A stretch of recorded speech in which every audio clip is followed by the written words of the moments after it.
Very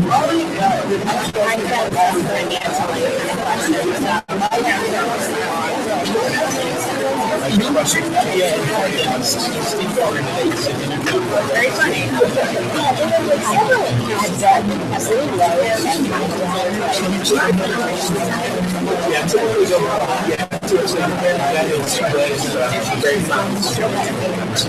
And then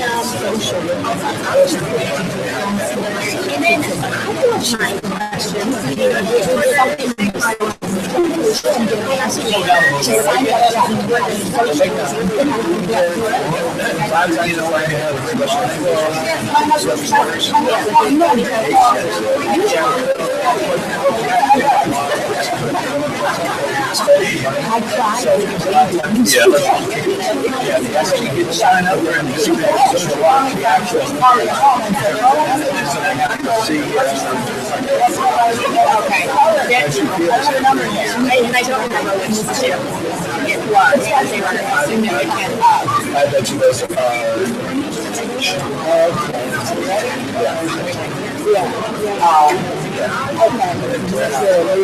Again, they do have certain places where it's actually orders. I know those were drinks too, the ones that had small fields in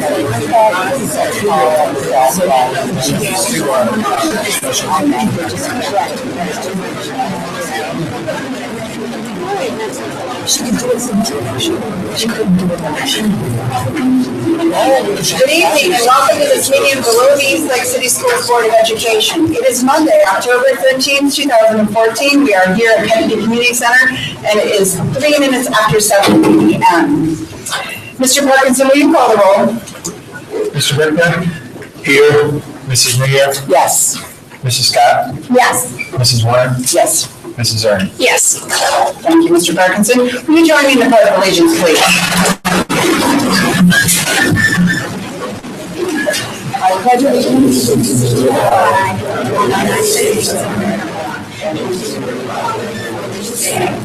one nation under God, indivisible, with liberty and justice for all.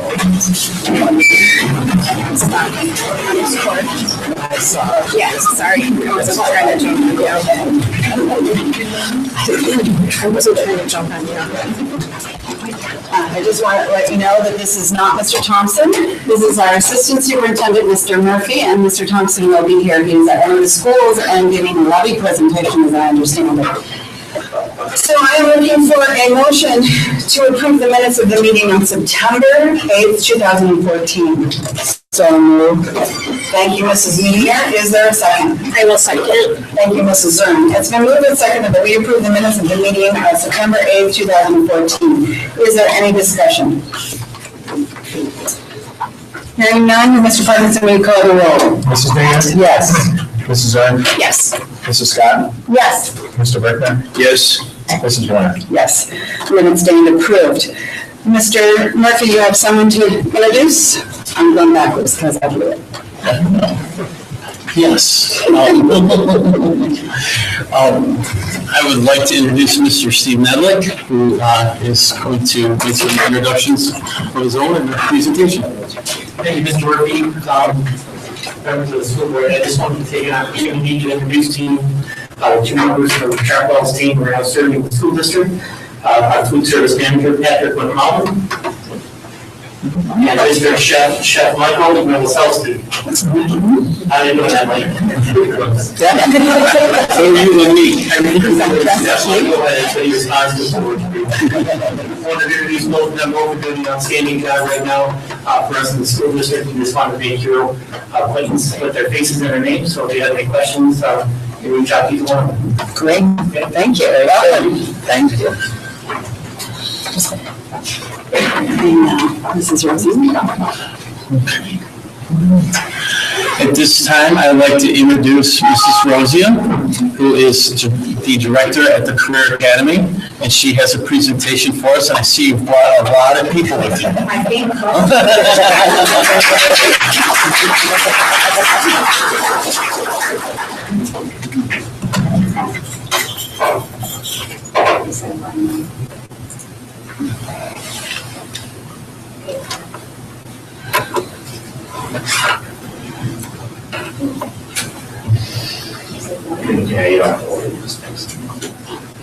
Good evening. Today I'd like to introduce some of my students and my staff. And we're going to talk about the new paths that we have available to students at the Career Academy.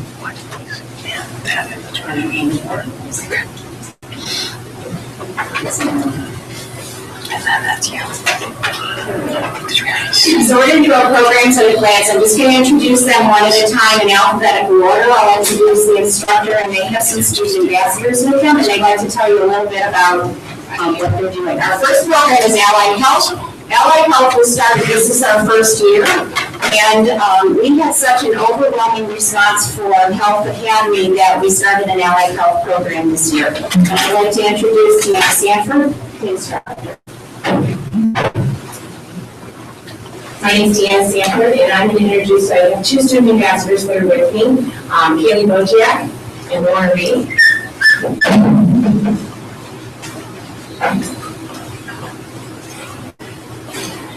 And they're going to just tell you a little bit about our program. Our program is based on nursing assistant, pharmacology. Right now we're studying nursing assistant, and it's a lot of hands-on material. I enjoy it right now, I'm really vital, and it's something new. It's going to benefit us a lot in the future. Right now, we actually have a small class, so we get a lot of one-on-one time. There's only 6 of us, which is good for us. We want more people to join the program. That way, they can get the benefit that we're getting. It's actually honestly a good program. We do take notes, but there's a lot of notes, but we need good notes to help us through the fun stuff and hands-on stuff. And Mrs. Sanford is a really good teacher, and she helps us all with good questions. We also use our, hearing, because right now, since we're studying, we also have to hear the blood pressure, we have to see where the meter's going, and that's actually very challenging, but she makes it easier for us to handle. We have fun ways of learning these things that we learn, and know along with each other, and it's easy to use what we know one another, and I like that. Our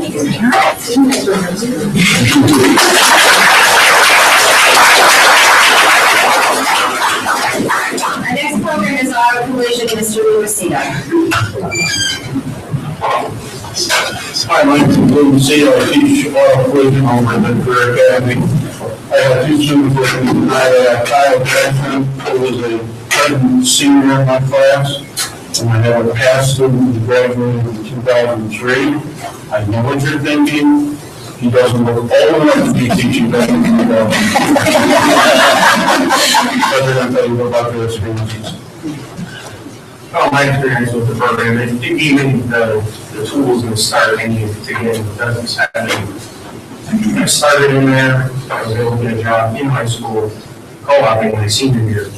I had been, shops out ever since. I gave me everything I needed to get going on the path to be able to live my life, buy a house, everything you need to do as you get older. I would say that walking into the tech center, I learned, I'm not good at my stuff. I walked in and not everything, and I had cars, but didn't know anything about that. But I'd say my first year there, I learned enough that I can actually work on my own car. I'd say that I learned from the body to replace the dent and all that other good stuff in there. I would say that within the year and the year that I'm running through right now, with that, I learned an amazing amount of stuff about the car.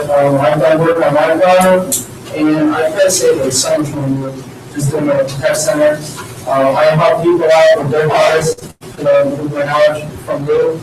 I can say I look up to Mr. Lucio as a teacher. The amount of stuff he's shown me, hands-on work, and I just love the program.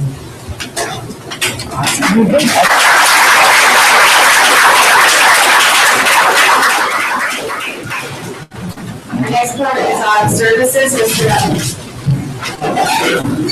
Mr. Evans from the Automotive Services Academy, and some communications and work on a lot of staff's cars. We do service for the community as well. Oil changes, brakes, suspension, tires, rotations. We now have an alignment machine, pretty high-tech machine, so as we get the equipment, we're offering more services. One of my students, Jeremy Gray, can you stand up for a second, Jeremy? Jeremy's not really a public speaker, but Jeremy got a job in junior year in automotive services at, what's the name of the facility in Concord? Concord Auto Repair, big Firestone store. So he got a job right away. He's like midway through junior year, and he's still working there, works over the summertime, and he'll probably be doing the co-op his senior year. Rachel Thompson. My name is Rachel. I'm one of the students in Mr. Evans' afternoon class. I'm a senior. This will be my last year in this class. I actually transferred into the class probably 9 weeks in because I really wasn't told that this class even existed. So I was in another program, but once I figured out this class existed, I really wanted to be in this class, and they actually made that happen for me, which was very, very, very awesome experience. He's a very wonderful instructor. He will help you with anything you need help with. If you have questions, they're answered just like that. I brought in my own vehicle to work on, and I brought it in shambles, and we fixed it right up. I've learned probably more in his class than I probably will in any other class, because any other class, from what I hear my friends say, is mainly book, like textbook or online, and that's not how you learn. You learn hands-on, and that's what this class is about. We do the SP2 training, which is a lot like OSHA training and other classes. Hands-on. That's basically what I like most about the class. It's a lot of hands-on stuff. I've even gone off and gotten jobs myself. I used to work for Mike Gisondo in Willoughby, and I quit there and moved up to. I actually worked for the city of Willoughby on the police cars and fire trucks, the plow trucks. And it was because of him and his class that I was able to do that.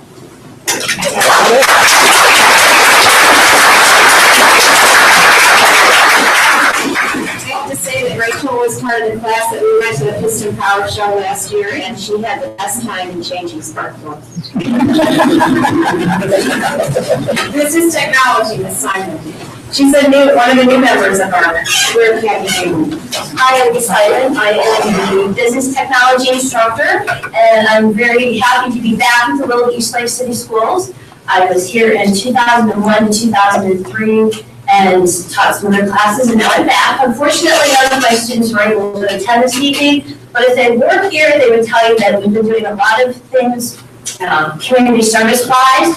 We're doing a Rotary Club project where they had to divvy up dictionaries and do everything from when it got there to delivery, so they really enjoyed that. My students do a lot of calculating on adding machines, invoices, payroll, which is good because when we were at the expo last week with manufacturing groups, they said that it's not just the machines and everybody, they also need office workers and people that are ready to go into management. Critical thinking and communication skills are vital to succeed. So we've been doing a lot of leadership activities. My students and a lot of us don't like doing public speaking. So we've been working on handshakes and eye contact and becoming comfortable. So I had them go off on stage in the auditorium and they were all shaking in the boots and had to give a speech, and we voted on BPA officers. We will be attending the Business Professionals of America conference at the end of the month, so we've been doing a fundraiser. We sold coupon books. We are doing blue grams where they have to come up with it's a little piece of candy, and they have to pick the price and make posters, and now they're in the process of advertising for those. So we're doing lots of different things, and I really, really enjoy what we've done. And next year, I think we're doing another new change, but I'm excited to get more students, and I just continue to see it to grow, and I thank you for your time.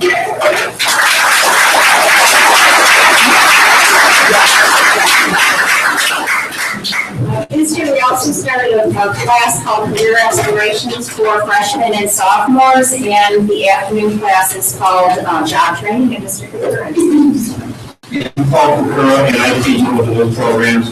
We used to have both programs for job training, and a few years ago, things changed a little, and we're constantly working on trying to make it better. The Career Exploration is basically a class where it's kind of pre-vocational. We're trying to get them to determine the students that has what type of program they want to go into. And in doing that, they get various experiences. matter of fact, we're going to be going out to Kent here, in it's the 24th. We're going to start visiting the preschool program, and students are going to get some experiences like that. And there's a lot of other experiences they're going to get, and it will help them decide what they want to do vocationally. In the job training program, we go out and actually do some work, a lot of internships where the students get some experiences with companies, and we've had really good success with hiring those people. And if you guys can stand up, we've got Andy and Michael here just to say a little bit. Andy, if you want to go first. Andy's with the Career Exploration. My name is Gail, but I'm currently called Annie. I actually have a career exploration. It's really fun. I really love it. We're actually learning like how to make ideas, and we're also reviewing and reading math and social skills. And like Mr. Kirkman said about we're going to take big training down here and learn about that stuff. And teachers are really nice to everyone. I love teachers. They're really awesome. Thank you. Thank you. My name is Mike. I'm in the job training program. And this is my 5th year being here. Okay, have you been to some internships? Yeah, What was the first one? our first one is just one more. And what did you do? New dishes, and my second job is about errands. I did laundry and dishes, and I'm an internship in the wild coast. Well, and there's probably a good chance that we had there as well. Yeah. They're not giving you all full-time hours, but he's getting between all these, he's probably getting about 30, 35 hours. That's awesome.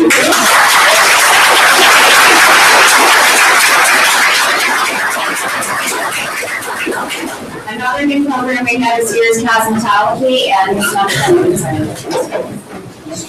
Hi, my name is Minnie Michael, and I want to extend my gratitude to you for giving me this opportunity to bring this program to Ruby Eastlake. I want an example because the kit is always something that seems to be, what is in that kit? So, we brought some things to show you, but really what I want to show you is the quality of tools that we were setting our students up with, and we were really giving them the tools that they need, not just to get through school, but then move forward into their careers. So we're really setting them up on a good path. So I will allow my 2 student ambassadors, Sabrina and Kaylee Easley, to explain how much hair is, cosmetology is really not about hair. Hi, my name is Sabrina. I am here at Eastlake North High School. I joined the cosmetology program because I enjoy making people feel better about their appearance, and I think it's a good career to modify people with.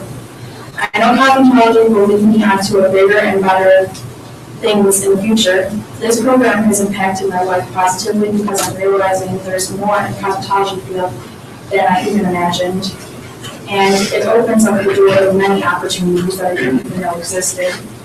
And the ways it has immediately impacted my life was by giving me the confidence to even give this presentation. Good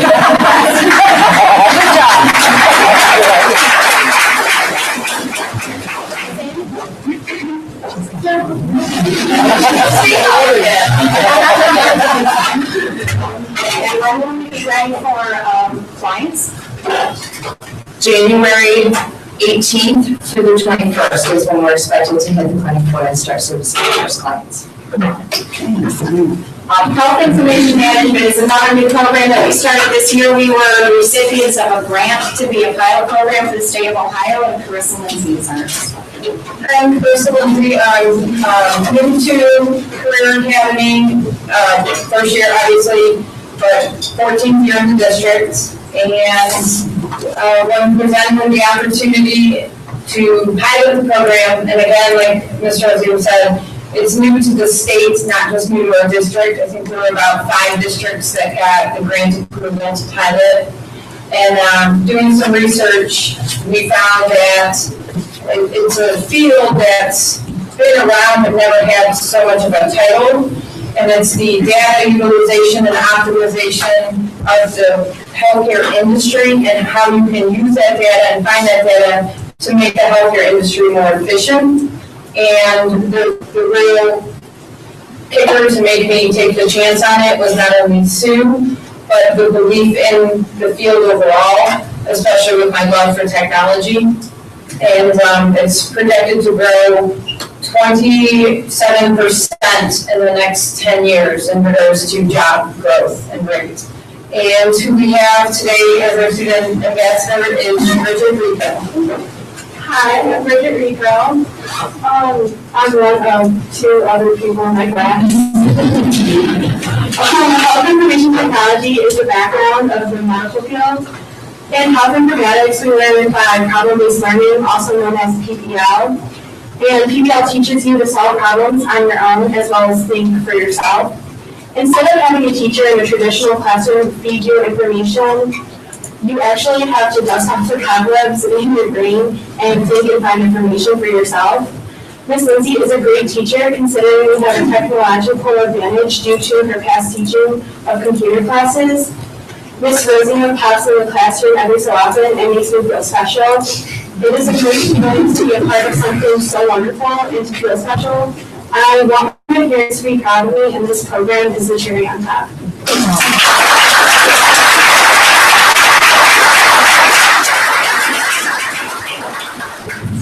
Our next program is hospitality and lodging. We actually have both the teacher and the assistant. I'm Kathy Cole, I teach hospitality and lodging. This is Courtney Lodge, she's a senior in my program. And this is my third year, and I spent 27 years in the industry hiring young adults and teenagers. And I've come into this program looking at what I like students to have that come and apply for these types of jobs. So we have the Lake County General Health District come in and teach a food safety and sanitation program where our students all learn certification in food safety and sanitation. They will be in next week. We are also working on nationally recognized certification from the American Hotel Lodging Association Educational Institute for guest service gold. Our class is all about what? Charlotte? Guest service. Guest service.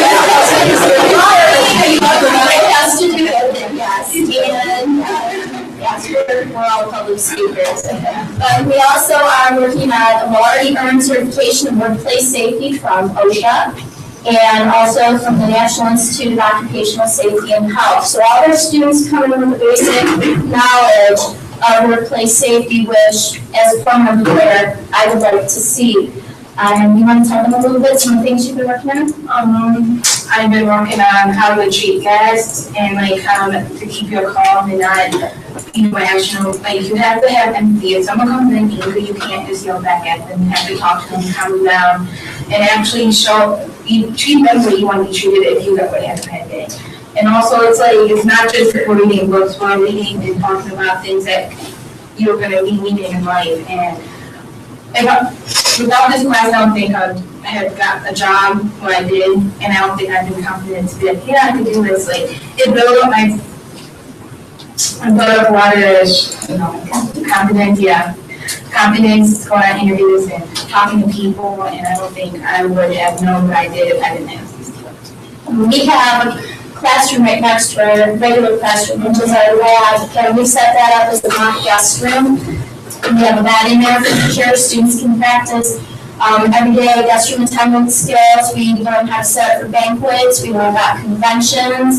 And we use a program through American Hotel Lodging Association to get our students started. And our community has been very receptive. We've had 3 different hotels that would love to hire our students. And our objective is to get them out second semester of their senior year, employ entry-level positions, and then if they wish to pursue secondary options, they can. We have a great articulation agreement with Lakeland Community College. And hopefully Hockey and Technical, which is coming in November to talk to our students.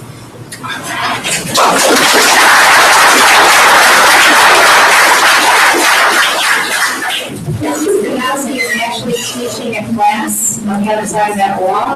But we do have BoE Meeting, I say rivers.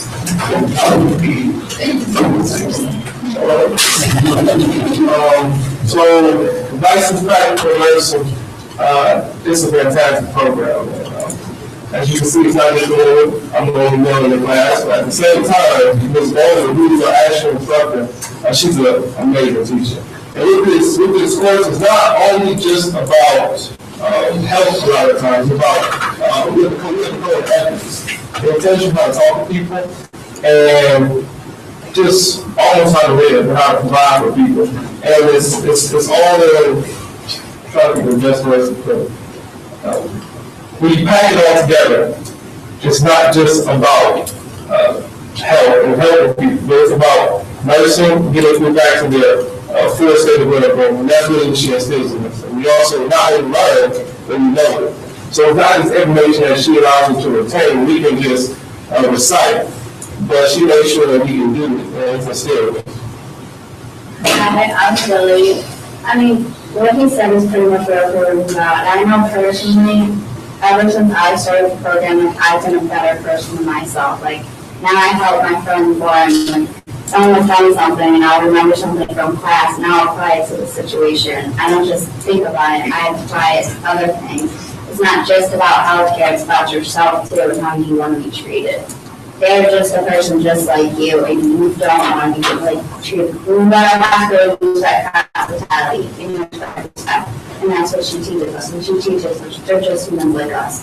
And we need to treat them like that. And I remember most of myself because my instructor is probably the best ever. Because I don't know anyone else who dancing around with brownies and without the skin at the same time. I wouldn't believe like the person I am today in a short period of time. And she also makes sure we know the information. It's a lot of reading, it's a lot of work. Yeah. She makes sure that we do get it done. It's not just something that we can go in the class for the class. I'm going to do it in a few weeks, I'll learn it 3 years. I guarantee you that.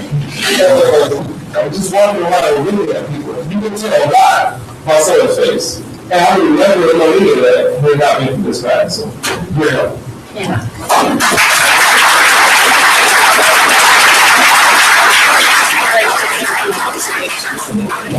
Program that was assisting in this this is my second year in the medical assisting program. I have 21 years in the business as a medical assistant and switched it over to teaching high school students because I spent the last 10 years of my medical assistant career teaching in the actual offices. And my program last year, I had a lot of my students come back and tell me that they're working in places that we did our internships. Most of them are being able to work in the medical field while they're taking their college courses to further their education. So it's been a blessing. And I have 2 students that are there too. They go to the state of, you don't have to go from where you're at. You just stay there. Okay. So I've got Gabrielle Vickers and Ariana Girl. So I'm Jasmine Morton at the CCC program. With all the larger class, we have 24 people, which is a bit impacting. We're going to have working people more than we have a smaller class. And we're now studying movie care, which is rather different. Don't really see a lot of things like that all the time. It's different, but definitely a great chance for us to be able to do this and good to learn how to do it. I really don't know the class, it was really going around and things. And our teacher is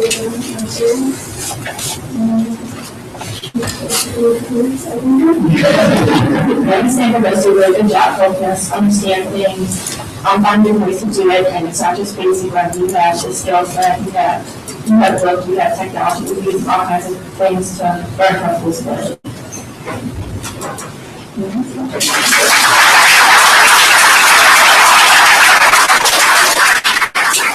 We have a production volume program at North High School, but I know Mr. Stevens couldn't be here tonight, and I'm not sure if he's here. Oh, sorry. I'm in this place. I'm Rebecca. Okay, I'm back.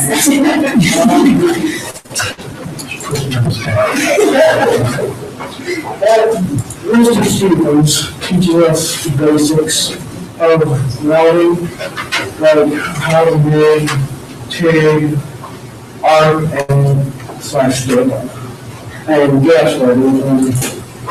arduous and cutting. We also learn to up after ourselves after we done welded or cut it or I can't remember. You're doing fine, guys. He also teaches us the real world skills, like how to act in an actual shop or how to expect our coworkers. It's basically work. We're not just running the classroom. We do projects, we learn our own techniques. And that's what I can. That's my type of year. I'm doing what I was told, so.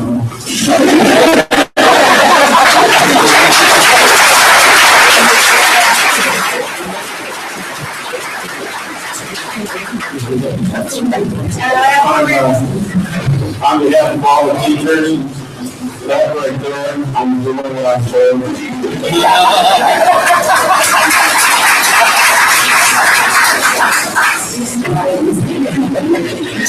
Mr. Eubank, the role instructor. Hi, Mr. Eubank. I have a unique role in the program. Kyle, you have anything on it, that's fine. I have a program that we do a lot of community service-based education. We do a lot of projects. We don't really know what we're getting ourselves into until it ultimately comes in our possession. As of yesterday, we got a school bus, not a school bus, but a lake train bus that we are going to convert into a community service bus for the city of Lubbock. And my program takes on a lot of different roles. We teach a lot of life skills. We also teach how to interview, how to ultimately ask the community for things to ultimately complete our projects. Each year we put in approximately 10,000 community service hours a year. And over the years we've done a lot of things. Like last year we had 24 kids that got a presidential segmentation. And we got to go with some of us got to go to Skills USA, the Nationals. We had 16 competitors at the state level last year, 12 of them placed either first or second place in the state in different facets of welding, job interview, job demonstration, community service, American spirit. And there was a lot of various different competitions that they competed in. These are some of my student classes. We had 2 juniors at Austin Work, Connor Roberts. I have Travion Williams as a senior, I have Tim Land as a senior, and I have Kyle Moe as a senior. Kyle, would you like to say anything about the program? Absolutely. Ryan Eubank is our rowing instructor, and not only a rowing instructor, he's also kind of a patriarch or a father in our class, and it's sort of a giant family, more than just a classroom that we go into every day. He's the one who prepares us for the real world and sets us up with real world skills and shows us how to be a good worker and be motivated and do these community service projects. He's given us proper steps to go out in the workforce, such as having us getting our OSHA certification, so we're ready to go out with that, having our safety certifications. Everything from learning how to weld, the basics, even into intricate things such as overhead welding or vertical up welding, things that we rock out in the field out in the real world every day. It's not only about welding, it's a lot about community service. For example, one of the things I really enjoy about the class is the fact that we get to do these community service projects and give back to our community. And when I was young, I had to be transported regularly to Children's Hospital due to breathing problems. And to say that last year I helped raise $1.4 million for that hospital through a gala that we did centerpieces for is an amazing feat. Because I helped give back to the people that saved my life at one point. So not only is Ryan showing us how to give back to the community and to give us better skills, but also how to be a person, how to respect our friends and my brothers, as I like to say. We're in class every single day and work with them and do amazing things with our hands and get dirty every day. And we learn a lot, but it's all worth doing that. So this is to learn my great friends. One of the things I got out of this class, mostly was confidence. He brought me up for Skills USA for the community service. He showed me how to talk in front of people. I couldn't do it at all when I came to the class. And he took me on stage at Bring Big to Children. To talk in front of it, they recorded it, and I played around the world. That was So that was nerve-wracking for me. And he's like a father figure to us. He really is. He shows us a lot of real-world applications. I mean, he teaches us everything. We know the books, everything about the clothing applications going out, hopefully getting a job next year, and get ready for the work.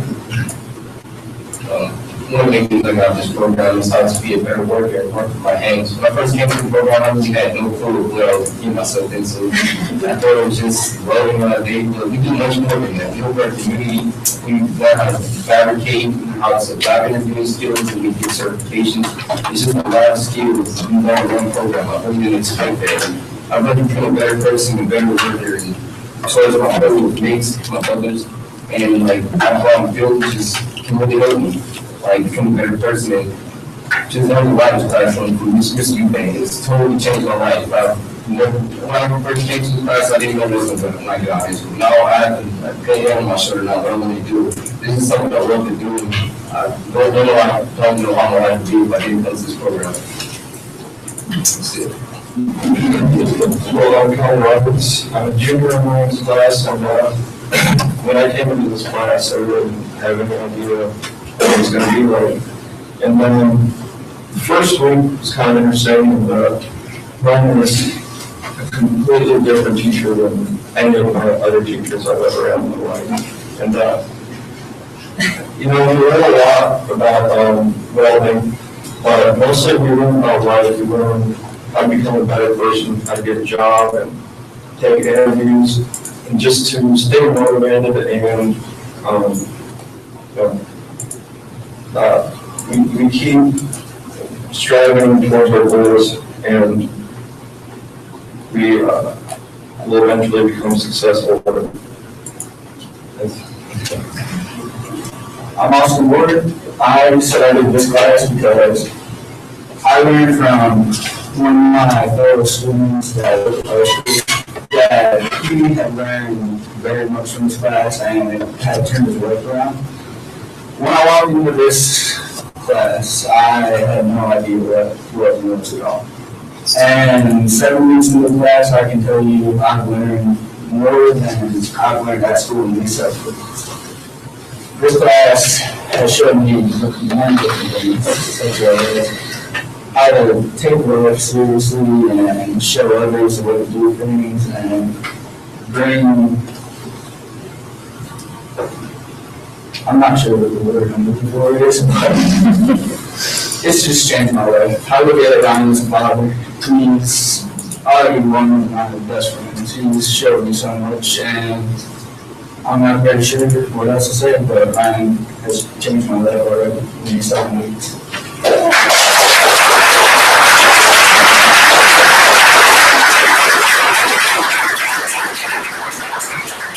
One of the things that I think that what makes it all worthwhile is, I guess what I always call shut up and listen. And the kids always tell me what to do.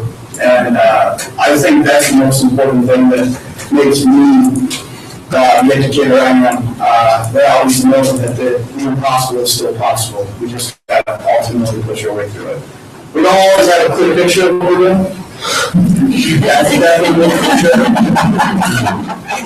but the ultimate outcome is absolutely amazing once it's all done. So the kids never give up, so I have no chance to give up because every time they come in, they're motivated to do something else. So when you get tired, you just listen to them and they'll tell you what to do. So thank you for your time, and we really appreciate it.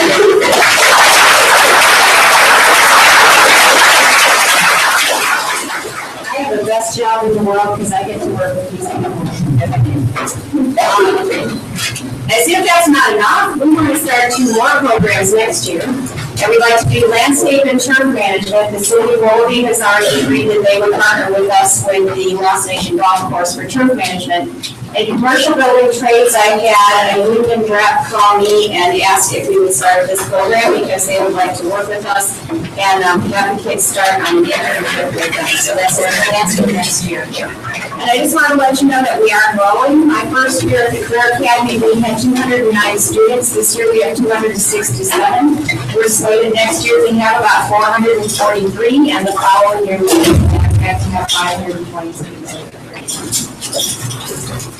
And I just want to say thank you for all your support.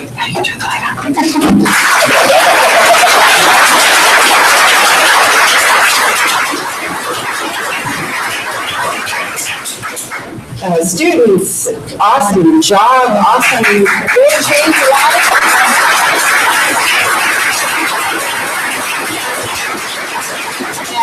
Teachers, thank you so much for having such a great impact on these young people's lives. We really, really appreciate the job you do.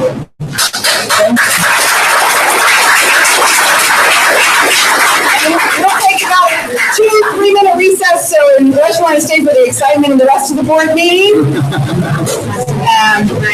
feel free. One of them hopefully knows vitals, so when I pass out, I can get constant and I forgot what the comments are.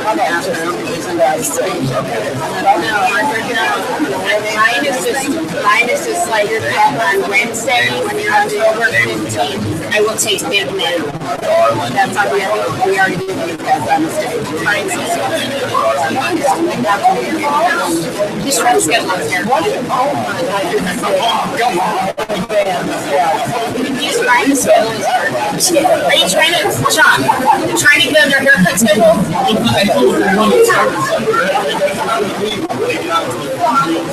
You know what? I don't believe it. I said to that. I got clippers in my house. I think I can take care of that. Yeah. I do my kids' hair. I've had so six months on her. What's it like? Dead pin shorts. And I'm like, she doesn't like get a style. And I'm like, what's it? 3 and 2 here? And I'm like, what's a 3 and 2? Right. You look very good.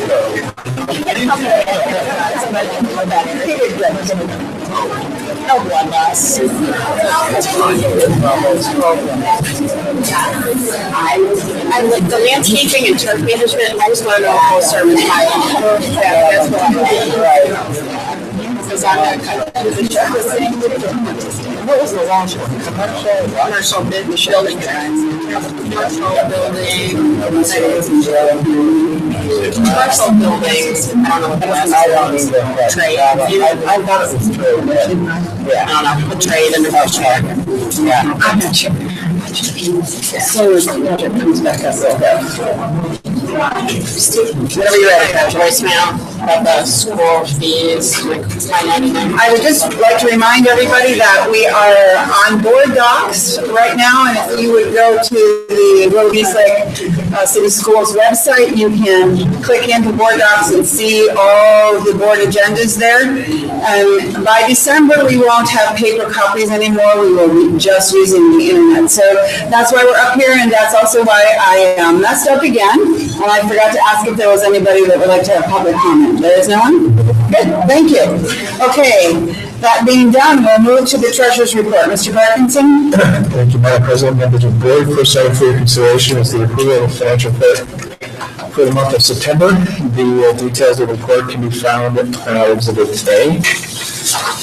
Next item for your consideration, amended appropriations. This is for the State Auditor's Office. Details of the amended appropriations can be found on Exhibit B. Item C is the merit certificate of resources. This is for the County Auditor. The information for the certificate can be found in Exhibit C. Item D is the fire forecast.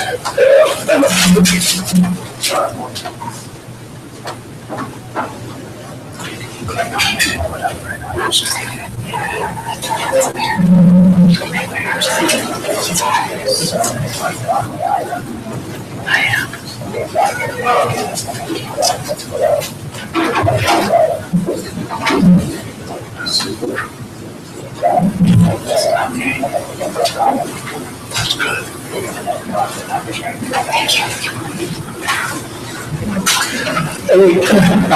law, the school boards are asked to consider 2 forecasts per year, one in October, one in May. One in May is it's considered an update for the October. October is really the main forecast that a district publishes. With that being said, a district can adopt a forecast any month during the fiscal year. So looking at revenues, you can see most of the revenues collected are generated by local property sources. About 70% of our monies are generated from property taxes. And in this graph, you can see the renewal levy of about $6 million. That represents roughly 8% of our total collections of revenues. The remaining 30% is made up from state funding sources. That's our funding formula and our homestead rollback and tangible tax reimbursements. The expenditures, we have salaries, benefits, and all our other expenditures, purchase services, supplies, equipment, and so forth. Salaries and benefits make up about 70% of the district's expenses, 30% being purchase services, supplies, and equipment. Next graph, you have revenues and expenditures. You can see as we move out in the out years of the 5-year forecast, as with all school districts, the line of revenue and expenditures begin to separate, and our expenses start to exceed our revenue sources.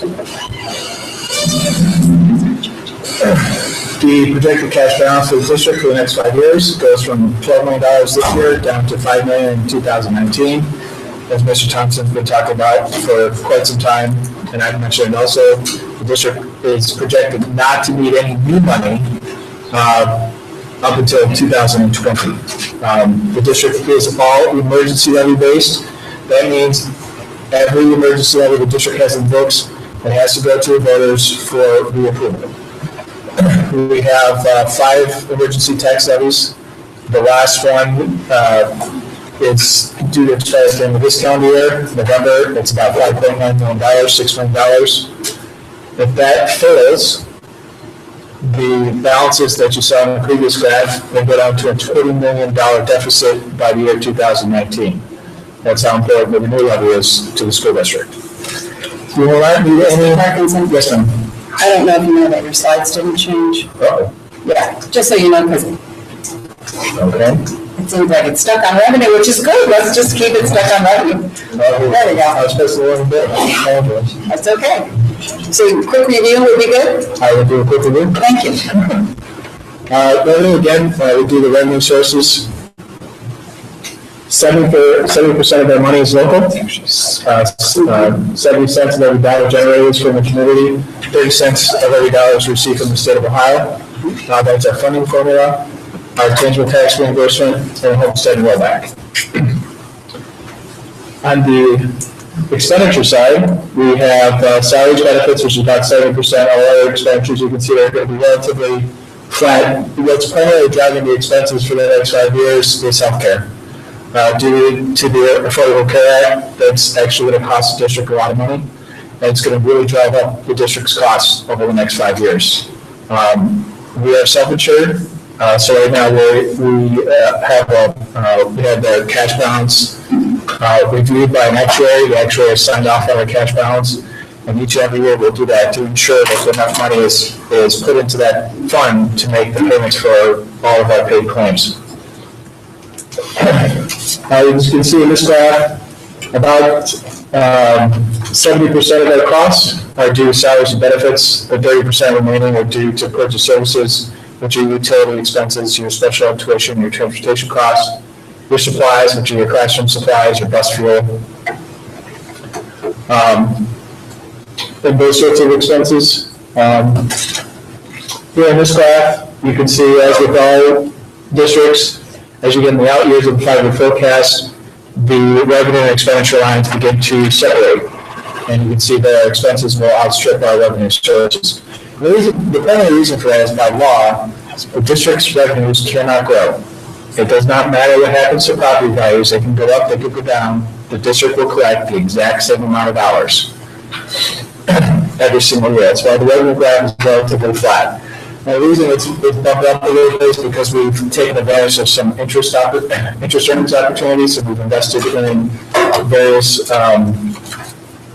investments that are able to generate the district another $1.5 million versus the $10,000 it used to earn.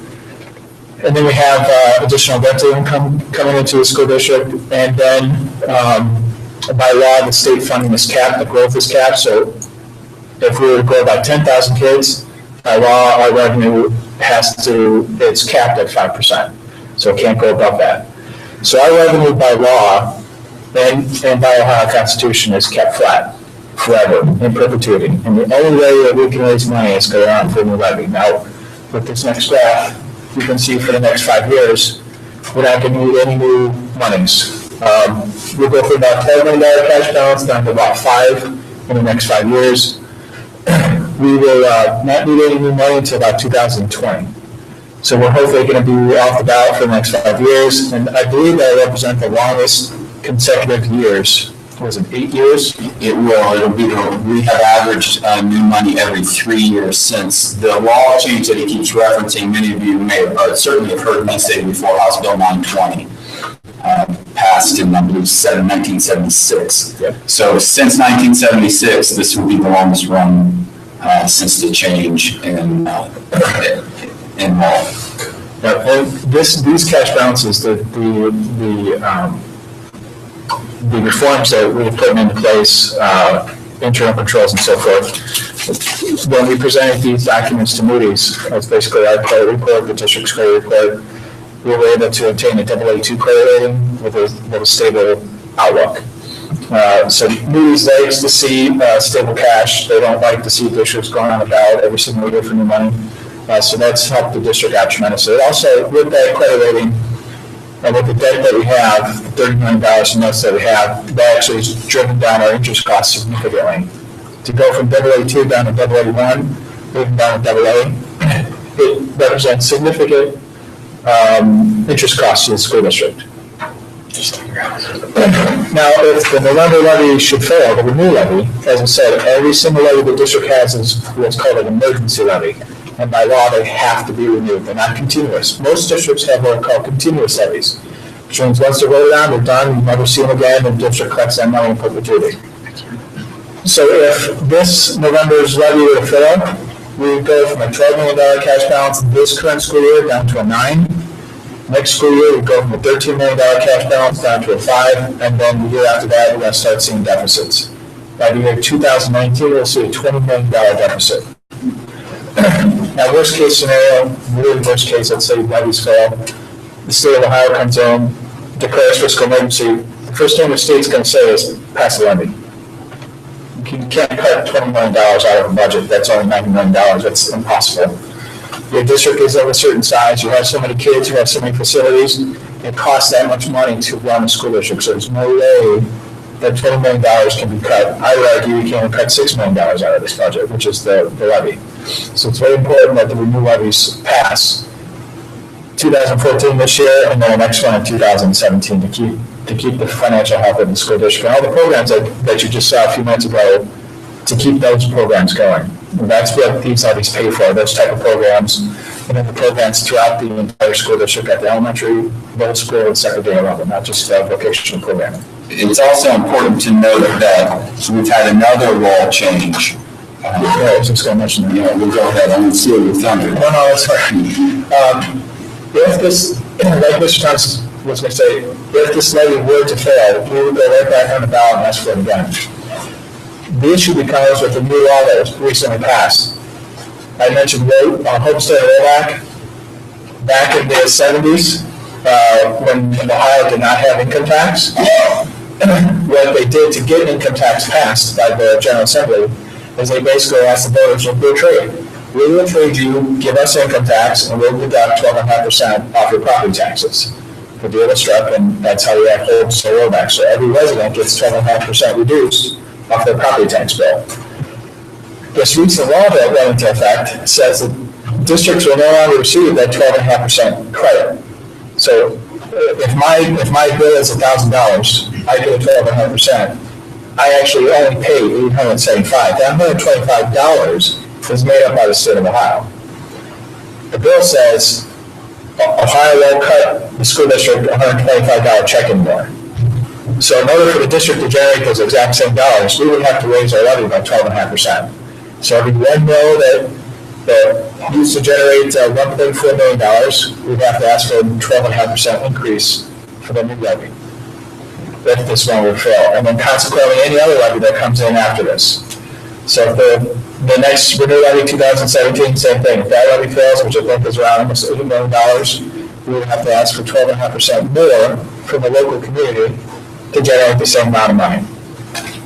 So that's not really, it's reflected in there in terms of the deficit, but it's not because we would have to go out to the voters and say, give us 12.5% more. And just real quick about property taxes, it's based on the latest data from the county auditor's office. As mentioned, no new levies. State funding is based on current law. I just want to mention, on the state funding side, there are 342 variables that go into the funding formula that can impact this district. There are lots. Not that people really care, but I have tons of spreadsheets with property taxes and state funding that go and calculate this. And I do have the spreadsheet set up to take into account 342 different variables that can impact the school district. So if Mr. Thompson said, hey, what if this would happen, I can go to my computer and let the administration or even the school board know what will happen if one of these variables is impacted.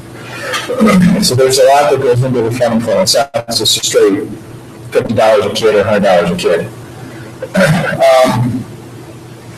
I think that's, and then like I said, the insurance is based on actual data moving forward and the current ACA healthcare law. And then that is based on our current notes. And then finally, capital improvements. There's one little blip this year. We have some facility improvement projects that we're finishing up for this current fiscal year. It's going to drop back down to $200,000 a year. And that basically is your 5-year forecast. Thank you, Mr. Parkinson. And if you would like to see Mr. Parkinson do those spreadsheets with those 300, he would love to show you. It's really great what he can do with a spreadsheet. And truly, make an appointment and see, because it is awesome. It is awesome. I can bring up the screen up. Yes. So Mr. Parkinson would like us to approve this 5-year forecast. We need to take a vote right now. So I'm looking for a motion. Madam President, Mrs. Nguyen. I move to approve item D, the 5-year forecast. Thank you, Mrs. Nguyen. Is there a second? I'll second that. Thank you, Mrs. Scott. It's been moved and seconded that we approve the 5-year forecast. Is there any discussion? Hearing none, Mr. Parkinson, will you call the roll? Mrs. Nguyen? Yes. Mrs. Scott? Yes. Mrs. Warner? Yes. Mr. Bergman? Yes. And Mrs. Warner? Yes, the 5-year forecast has been approved. Mr. Parkinson. Thank you, Madam President. The next item for the board's consideration are purchase orders and junket certificates. The first section are invoices that exceed the PO by $3,000 or more. There are 3 for your consideration. The first is extended school year. The second is the central warehouse, and the third is the house and hardware. Then announced certificates. Auditor state asked that the Board of Education approve then announced certificates. There are 3 for your consideration. AT&T, POV Communications, and Daniel Pascal, who is a traffic control duty officer. The following is per the policy blanket certificates of $15,000 or more. There are 2 for your consideration. Compass Group USA, in the amount of $300,000. And Clinical Therapy Services in the amount of $25,000.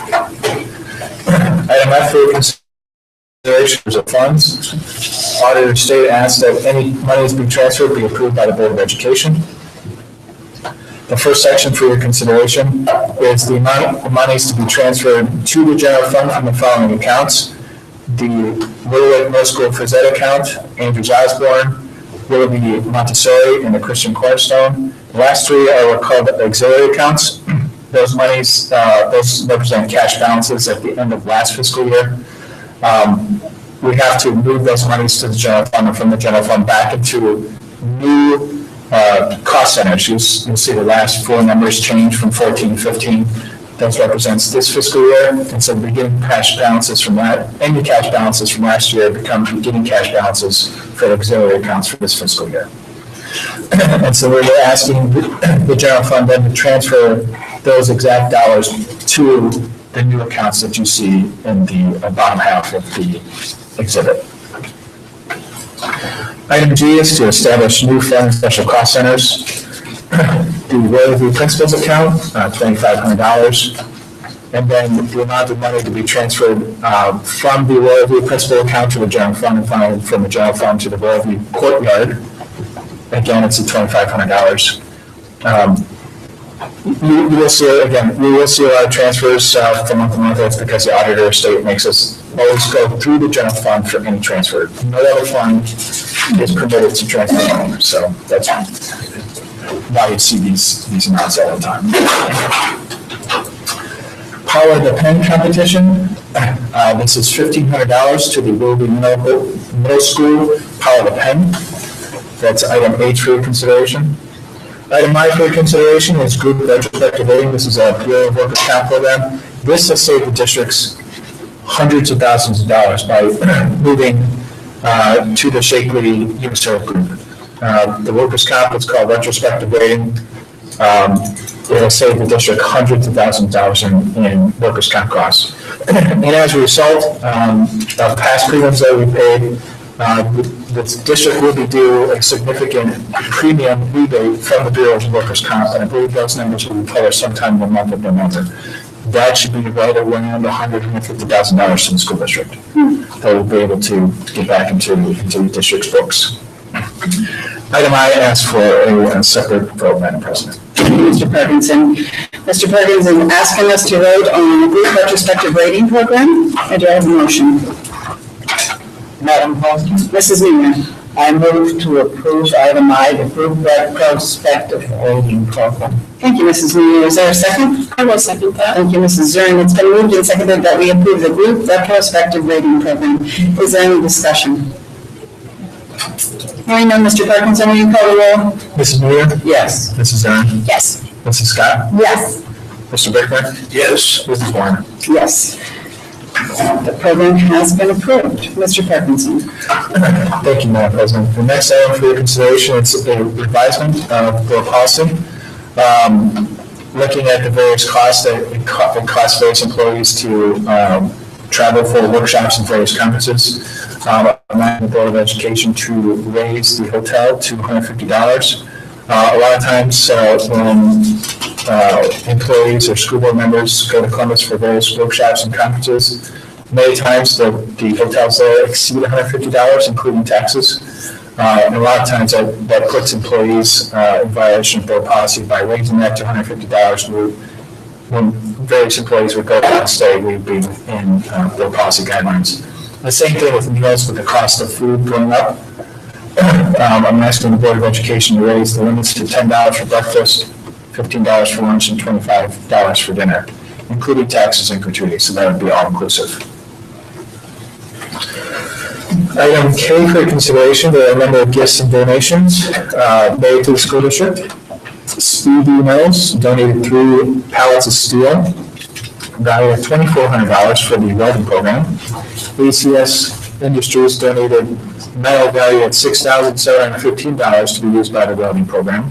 Edison PTA donated $2,000 to the Edison Elementary School OET account.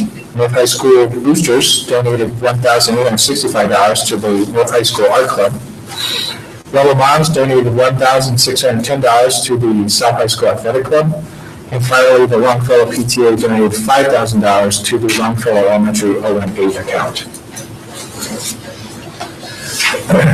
Item L for your consideration are student activities, proposed budgets, and revisions. We have a number of revisions and new budgets for your considerations. The list of all the budgets wanting to be added to the district's appropriations or wanting to revise their appropriations are listed for your consideration.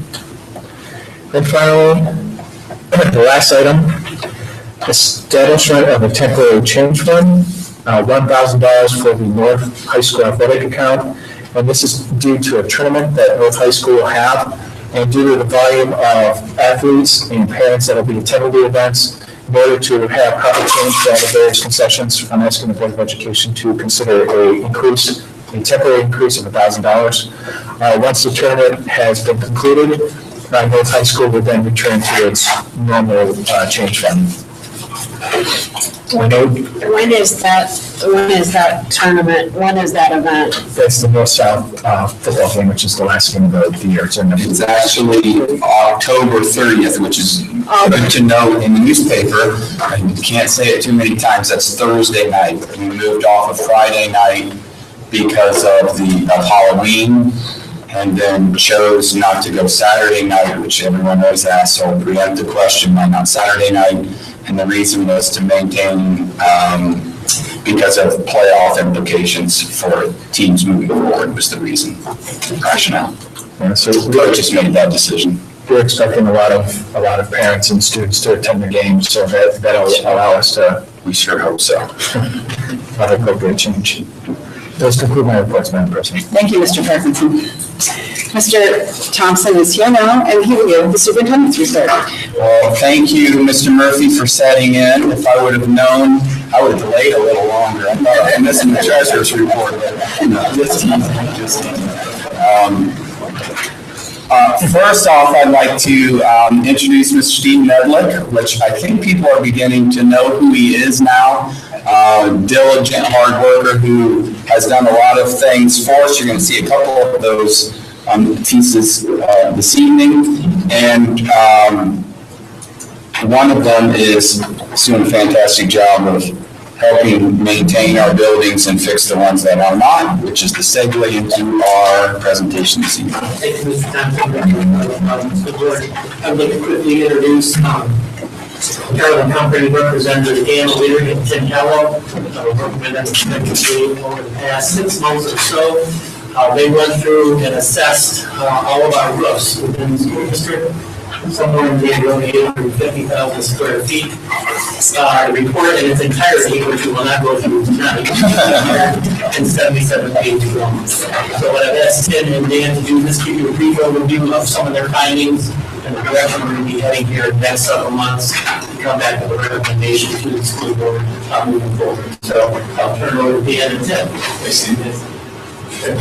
I'm Dan Leary, this is Tim Howell. We appreciate your time tonight and go over what we've been asked to do, and basically we just want to introduce ourselves. I've been with the company about 7 years. Tim's been with Garland over 3 years now. And for those of you that don't know Garland and what we do, we manufacture high performance roofing materials. And we not only do that, but we do engineering services, roof evaluations, and all different types of repair products, restoration products, and replacement products. We specialize in roofing. It's probably about 75% of our business, but we do a lot of building envelope material as well, wall panels, flooring, even some restoration coatings. So we're 100% employee owned. Garland's been around since 1895, so we've got a pretty good track record. We do a lot of work with schools, run the Ohio State term schedule, the U.S. Communities program. So they've done a really nice job of marketing Garland in the Cleveland area. We're headquartered right here. Quality control is a big thing with us. Making sure that the products that we manufacture are documented, as far as tensile strength, barrier strength, all the different product performance. And then on the roof as well, because we will install products and different design systems that we put together and make sure that it's actually being installed correctly.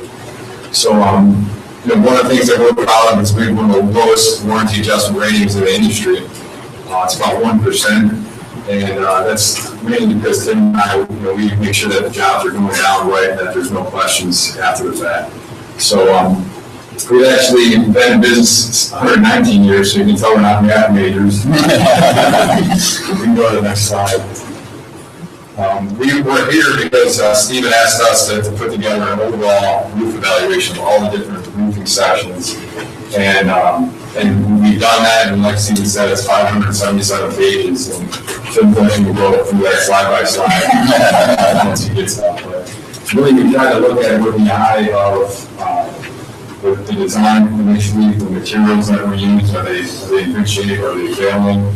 The installation was installed properly, and then the maintenance, the preventative maintenance. So that's really like kind of our philosophy. When those things fail, then the whole, it's all interrelated together. If it's not designed properly, you have the best materials in the world, it's not going to work. So we try to, we're kind of like the glue that holds all that together. So yeah, from the evaluation, the goal is to put a long-term program together and help you guys prioritize what systems are in good shape and what just need attention. So Tim will get into some examples of how exactly the nuts and bolts of what we've done.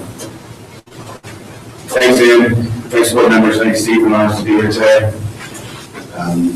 What we did over when we kind of came to a game plan, I told about the roofs. Ed and I went to each building and evaluated it. That took us pretty much a couple months to develop all this together.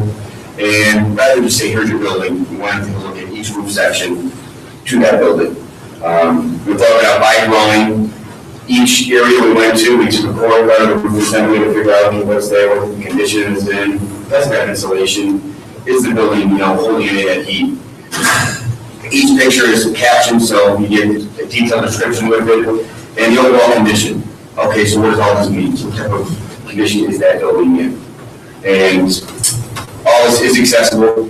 But so here's the building. Each section is laid out. We didn't just hit an overall footprint. Try to break it down as detailed as possible. From here, we went to each building section and roof to roof, took pictures of it to evaluate it. So as you can see, this will be middle school. And then each one of these was put into the computer.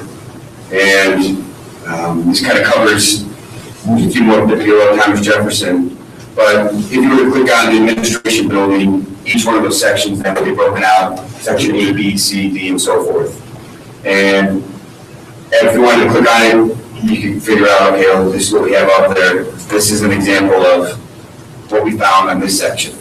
You have your insulation, your wood fiber. These are all roof terminology, so if you don't recognize it, I didn't recognize it a couple of years ago either. Not a big deal. But that's what your roof is made up of. And so here's a good picture of it. This is actually East Lake Middle School. And your core cut, you have your tech decking, and you have multiple layers of roofing all held together by coal tar. And as you can see, there's no insulation here. So you're not getting any R value out of it.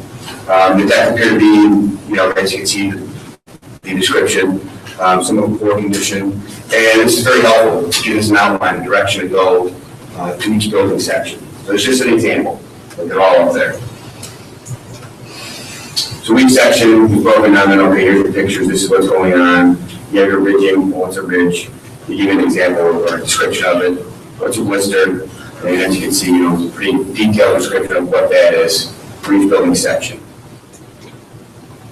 Took all this information and compiled it into a roof prioritization. And try to give a snapshot to show you, what was going on. And as you can see, we categorized each section. Over here, the condition, and then what to do. So based on all this information, off the 577-page report, one of the East Lake City Schools we'll be sitting down, establishing a roadmap. What's the long-term plan for each building? What are the budget numbers? And using all this information, giving you guys a good way to move forward with your building school district. So, any questions? Well, just that the report has been extremely helpful, and I think it's fair to say we prioritized some roofs that are in critical condition, which isn't that big of a surprise to us, but our facilities community is working, and part of what will come back in that updated facilities plan, which is part of our strategic plan, will be how we specifically address the roofs. And just like on your home, if you don't repair your roof and water gets in your home, it's incredibly damaging to a litany of controlled walls, mold, et cetera, et cetera, et cetera. So we have a hole to dig out of for sure related to our roofs, but we have started to make some dents. We did replace a critical component at East Lake Middle School. We've replaced all the roof at Royalview. Yes, you can place all of the all the roof at South High School and parts of roofs, replace this entire roof. So we're making some strides, but we definitely have a long way to go. Appreciate your extremely detailed report. I can tell you I'm not reading 570 pages, but the summaries are great. There are summary pages in the report which tell you what you need to know. So, thank you. I might read that. I like minutia. Well, you have at it. Thank you, gentlemen. Thank you, Mr. Nedlin. Thanks, Steve. Which one? Oh, I got it. Thank you, Mr. Reed. Okay, we continue with the superintendent's report. Thank you, Madam President. Item A for your consideration. As you all know, we have the Little Red Schoolhouse located near central office, and periodically we must bring to you people that are appointed as the trustees of the Little Red Schoolhouse. Grace and Jerry have been doing it for some time, and we're asking you to reappoint them as trustees to the Little Red Schoolhouse. Thank you. You've heard the superintendent's recommendation. What is the board's pleasure? Madam President, Mrs. Scott. I make a motion to approve Resolution A, the appointment of the Little Red Schoolhouse trustees. Thank you, Mrs. Scott. I'm looking for a second. I second the motion. Thank you, Mr. Brickner. It's been moved and seconded that we approve the appointment of the Little Red Schoolhouse trustees. Is there any discussion? Hearing none, Mr. Parkinson, will you call the roll? Mrs. Scott? Yes. Mr. Brickner? Yes. Mrs. Newyer? Yes. Mrs. Zern? Yes. Mrs. Warner? Yes. Congratulations, Grace and Jerry. Thank you, Madam President. Item B for your consideration, there have been some changes from the Ohio Department of Education related to renewing licensure for both teachers and administrators. Our LPDC group, which is our local professional development committee, and the teacher renews, administrator renews, they go through that committee. That committee does a great job of keeping us all certified and notified, and there are some changes to the handbook that we're asking you to approve based upon ODE changes. Good. You've heard the superintendent's recommendation. What is the board's pleasure? Madam President, Mrs. Zern. I make the motion to approve LPDC handbook update, item B. Thank you. Is there a second? I second. Thank you, Mrs. Newyer. It's been moved and seconded that we approve the LPDC handbook update. Is there any discussion? Hearing none, Mr. Parkinson, will you call the roll? Mrs. Zern? Yes. Mrs. Newyer? Yes. Mrs. Scott? Yes. Mr. Brickner? Yes. Mrs. Warner? Yes. The motion has carried. Mr. Thompson. Thank you, Madam President. Item C for your approval. We're asking, and I think you can tell that the buildings are significant improvement in the grounds on the outside and the cleanliness inside. Hats off to our custodial crew. They have worked very hard. We have added a few new people, but we are still significantly down from the numbers previous to our reductions in staff in 2011. So they're doing a great job, but in fairness to them, without the proper equipment, we cannot have high expectations. And the scrubber is a critical machine necessary to keep the floors bright and shiny, which is a pet peeve of mine, that bright and shiny floors along with edge sidewalks. Is that fair, Mr. Nedlin? I got a thing about edge sidewalks. But anyway, we need to get them the equipment. They did some research and they found this was the most cost-effective way to secure that equipment. So I'm asking you to approve the lease for automatic scrubber. Thank you, Mr. Thompson. You've heard the superintendent's recommendation. What is the board's pleasure? Madam President, Mr. Brickner. I move that we pass item C, lease for automatic scrubber. Thank you. Is there a second? Second that. Thank you, Mrs. Scott. It's been moved and seconded that we approve item C, lease for automatic scrubber. Is there any discussion? Hearing none, Mr. Ferguson, will you call the roll? Mr. Brickner? Yes. Mrs. Scott? Yes. Mrs. Mayor? Yes. Mrs. Zern? Yes. And Mrs. Warner? Yes, we are now leasing Trevor. Awesome. And if it, just. Scrub away, scrub away. Thank you, Madam President. Item D for your consideration is a change in bylaws, and if you go on and click on it, if you so choose, you can, but you certainly don't have to, but if you go to page 3 is where you will find the changes in red to that policy.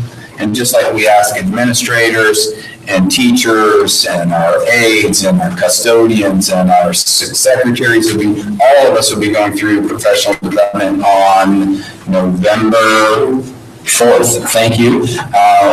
We ask board members to do the same, and that's what this policy reflects. Thank you. You have heard the superintendent's recommendation. What is the board's pleasure? Madam President. Mrs. Mayor, I move to approve item D, adoption of bylaws. Thank you, Mrs. Mayor. Is there a second?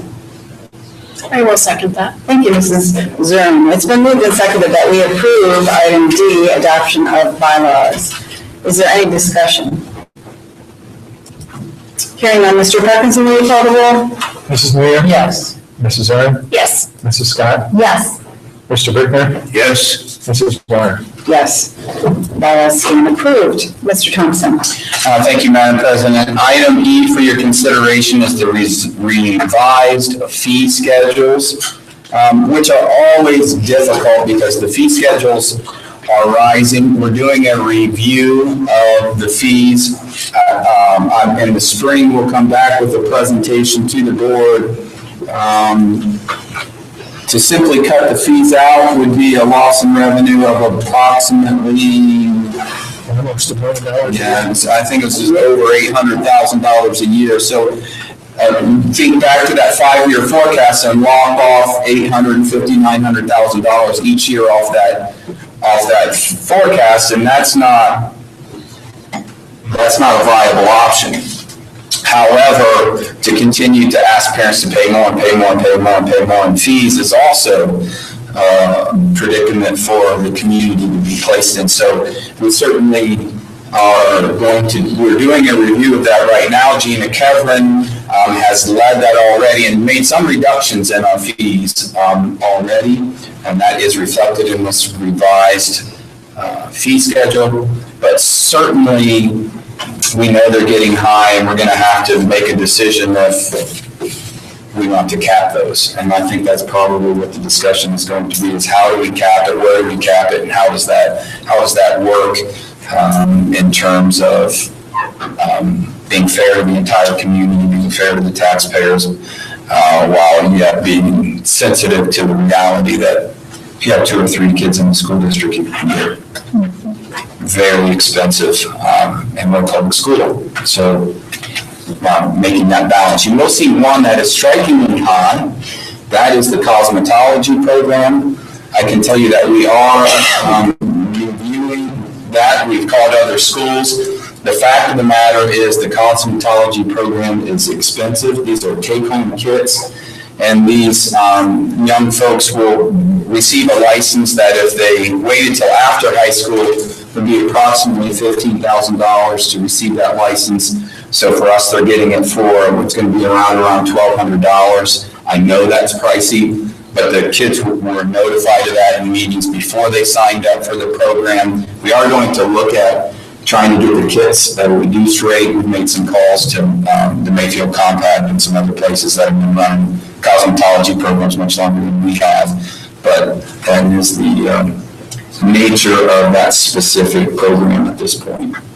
So if we do have students that cannot pay their fees, we have some avenues where we can go through our support groups to offset some of those costs for them. And they are doing some fundraisers this school year to try and help offset their costs for those programs, much like as you'll see in trips coming up, baseball team going to Myrtle Beach and softball team going here.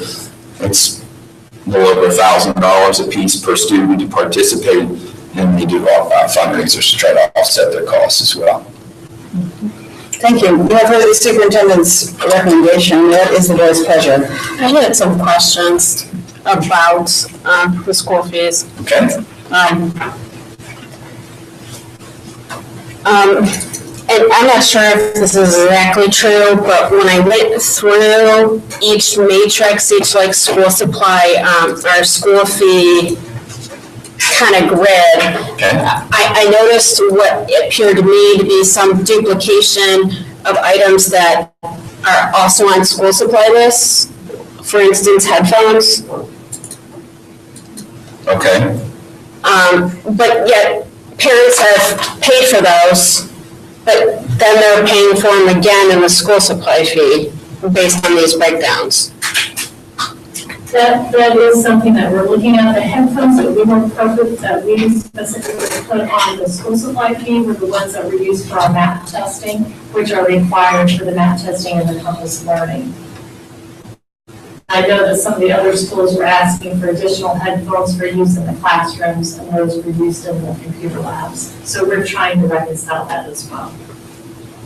I mean, because to me, I don't want to have to buy headphones. I mean, I'm a parent that has students in the district. I don't want to have to buy headphones on my kid's school supply list, but then be charged for headphones too. So it's kind of like I've paid double for headphones, you know, whereas if they need certain headphones, use them for everything. Right, and that's one of the things that we're trying to reconcile with the buildings. That's not true in all buildings, correct? That was only a few buildings that were like that, correct? Our objective also is to, moving into next year, is the school supplies be uniform, which we've been working on actually, but to make them uniform across the board. So regardless of what school you go to, if you're a first grader, your fee would be the same if you're Washington or Grant or anywhere else. They would all be the same and mirroring the same materials.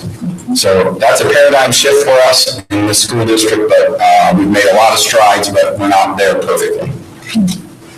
And as well, I know other districts, from parents that children that aren't paying their school fees have to use collection agencies, are using collection agencies to collect these. Are we doing so? The trouble with we have several $100,000 in outstanding school fees, which we take some, unfortunately, punitive steps to try and recover those funds.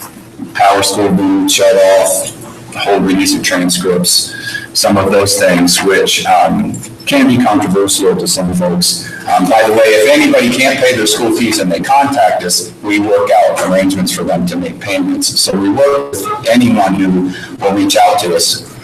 We reach out to them as well. But the problem with the way the statute is written, you must go after, if you were to go for a collection agency, you have to go case by case by case by case by case. And it almost becomes a self-defeating process. You spend more in the pursuit of chasing the money than you do an actual collections return from the collection agency. So we have calculated the cost and determined that it's not a cost-effective thing for us to do. So we're doing things that are not an impediment in terms of negative impacts on the budget, like shutting off power school and holding transcripts, et cetera, et cetera. You know, there have been even talks about even becoming more punitive, like you can't go to a dance. But I personally have stopped those, and not every administrator feels that way, but some do, some don't. I don't support that because I believe you're punishing the student for what I feel is a parent responsibility. I pay my own children's school fees because I'm their parent. I believe it's my responsibility. So I don't think that my child should be penalized, or a child should be penalized because the parent either A, is not in financial position to be able to do it, or perhaps they're being irresponsible. Yeah, not to belabor this, I kind of would have liked to see some breakdown of, in these charts, of kind of like these show like the adjusted levels for the school fees, but what did they compare to before? Like a kind of like a side by side. You know what I mean? Like, we can send that document. We have that document, correct? The original document. Could we just Can you send that to me and I'll send it out to the board? We'll get that out to you tomorrow. I know many parents, myself included, have multiple children in the school district. So I would like to see some kind of budget mindful concession for families that have 2, 3, 4, 5 kids in the district. Two might be at high school, one might be at Career Academy, 2 might be in elementary school, whereas they're spending, $60, $70, $80 on each one of these children for their school supplies as well. So it adds up to be a lot. Yeah, I don't disagree with you. However, there is a counter argument to that, of course, and that counter argument is someone in the community would say, well, if you're not paying the school supplies that your students are consuming, because we're only charging for consumable school supplies, then the taxpayers are paying for your child's consumable school supplies. And some would argue that that's not okay. But I certainly understand what you're saying, because you could have a $500 or $600 school fee bill, which is pretty significant for a lot of folks. So I think we have to attack this in 2 ways. Reduce that list and say, this is the critical component, this is all we're going to buy, as long as it doesn't impact the educational process to the extent that we possibly can. And the other part is what seems to be a rational, reasonable dollar amount that we cap at general fund will pay for above and beyond that cap. So I think that is the balance. Don't disagree with you, but that's what we bring back to the school board for your consideration in the spring. We'll have a few options for you to consider and to weigh the pros and cons of using general fund money, because that's what it comes down to, is general fund money. It can't be grant money, it's general fund money. So we do get support from some of Walmart and some of our other local businesses to help offset some of our school supplies, but it doesn't buy the workbooks and some of the specific curricular-based consumable school supplies. Those are my concerns. Understood. You've heard the superintendent's recommendation. What is the board's pleasure? Madam President, Mrs. Scott. I make a motion to approve the superintendent's the 2014-15 revised fee schedules. Thank you, Mrs. Scott. Is there a second? I second the motion. Thank you, Mr. Brickner. It's been moved and seconded that we approve item E, 2014-15 revised fee schedules. Is there any more discussion? Hearing none, Mr. Parkinson, will you call the roll? Mrs. Scott? Yes. Mr. Brickman? Yes. Mrs. Newyer? Yes. Mrs. Owen? No. And Mrs. Warner? Yes. Motion is carried. Mr. Thompson. Thank you, Madam President. Item G for your consideration is some great school trips coming up that we'll go through. F. Oh, did I skip over F? I'm sorry, my bad. Item F is our E-rate contract. This is a 3-year contract that we have to approve every 3 years. So this is a contract that we've had in place for some time, and this allows us to offset costs related to fiber network, et cetera, et cetera. And if I say anything more than that, I'll say something techie that's wrong. So, and Patrick's back here. Am I okay so far? Okay, I'm going to stop there, and then I'll stay while I'm good. Good. You've heard the superintendent's recommendation. What is the board's pleasure? Madam President? Mrs. Newyer. I move to approve item F, the E-rate contract. Thank you, Mrs. Newyer. Is there a second? I will second that. Thank you, Mrs. Zern. It's been moved and seconded that we approve item F, the E-rate contract. Is there any discussion? Hearing none, Mr. Parkinson, will you call the roll? Mrs. Newyer? Yes. Mrs. Zern? Yes. Mr. Brickman? Yes. Mrs. Scott? Yes. And Mrs. Warner? Yes. Contract has been approved. Mr. Thompson. Thank you, Madam President. Item G for your consideration is an overnight field trip. These are sophomores from South High School who will be going to a leadership retreat camp in Geneva. So it's a great opportunity for these students. Item H for your consideration is another overnight out of district field trip. It is the North High traditional senior class trip to Washington, D.C. in November. So I'm sure they're very excited about the trip to D.C. Item I for your consideration is a trip that's been a long-standing trip, and we hope and pray for better than last year, at least in terms of travel. Once they got there, it was a spectacular trip, but it was not a fun 8 hours, was it, Doc? We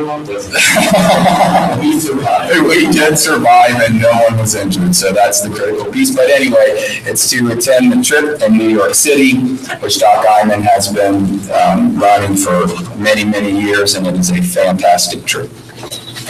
Item J for your consideration is a baseball trip for North High School to go to Myrtle Beach in South Carolina for spring break. They need a chaperone, correct? Yes, they do, and I'm going. Volunteering me. Item K for your consideration is the girls softball team from North High School, and they'll also be attending a camp at Myrtle Beach. And then lastly, for your consideration is the personnel agenda. All the folks that appear on the agenda are pending receipt, satisfactory receipt of their Bureau of Criminal Investigation, the Ohio Department of Education, and the Federal Bureau of Investigation in terms of background checks. That personnel agenda is available at the board office by Friday, and of course is online now, that you can go online at any point, click on personnel agenda attachment, and view all the names of folks that we are recommending. Ready? And now we have a policy for our first reading? We do. I think when it comes to personnel devices, when we say personal devices, we're talking cell phones, and with nanotechnology now, they're going to be on watches and et cetera, et cetera, et cetera. And we believe the best way to embrace this is to let those devices work for us as classroom teachers and work for us as a school district. And I think that is the most prudent way to move forward. Students are technology driven. Look at us up here, who says you can't teach an old dog a new trick, right? And I think this policy reflects that, the idea of how we can effectively control technology to the point that can be done, and then use it effectively in the classrooms. And this is a first reading, so no action is required. Thank you. We go to the adoption of the consent calendar. I am looking for a motion to approve today's consent calendar. I'll make that motion. Thank you, Mrs. Scott. Is there a second? I second the motion. Thank you, Mr. Bricker. It's been moved and seconded that we approve the consent calendar for today's meeting. Is there any discussion? Hearing none, Mr. Parkinson, will you call the roll? Mrs. Scott? Yes.